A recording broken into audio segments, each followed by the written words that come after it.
Three keys to Georgia's victory versus three keys to Notre Dame's victory. Key number one for Georgia, they need to get an early lead. Why is this important?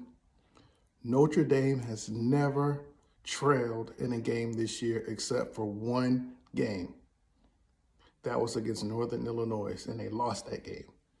Notre Dame's strength is being able to run the football. Their weakness is being able to rely on the pass. Key number two for Georgia to win, they need to control the line of scrimmage.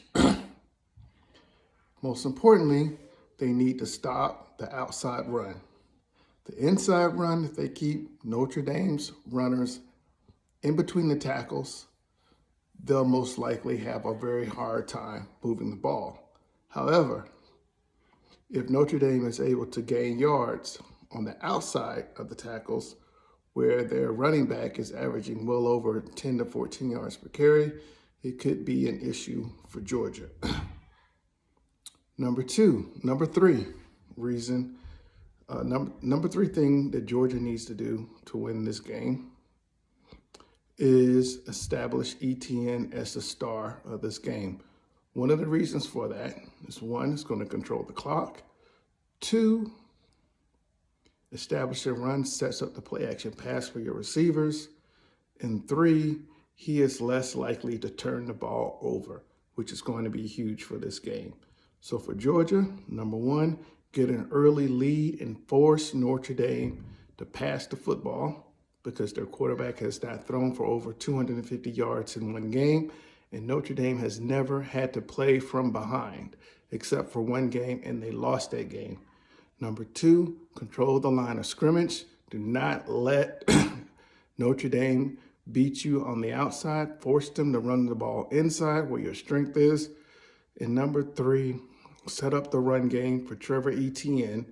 With Trevor Etienne, it runs the clock. Two, set up your play action pass. And three, he's less likely to turn the ball over when he's successful and when you are not having to throw 30 or 40 times a game. Now, the keys to Notre Dame winning this game are the opposite.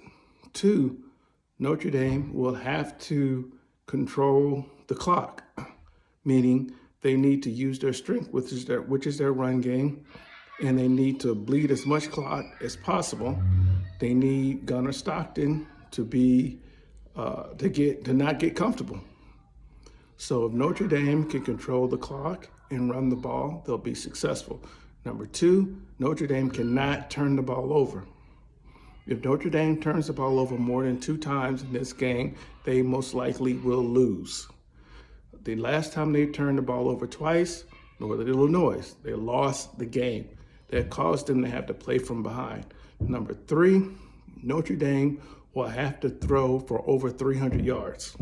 They haven't done that yet, but in order for them to beat an elite college football team and to proceed further than Georgia, they're going to have a balanced attack.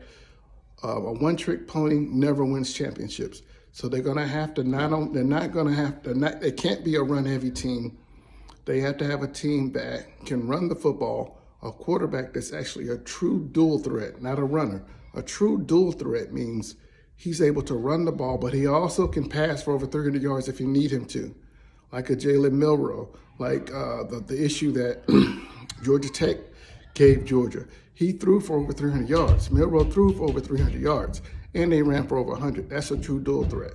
So those are the three keys for Notre Dame. One, control the ball with their run game. Two, do not turn the ball over. And three, they have to pass for over 300 yards.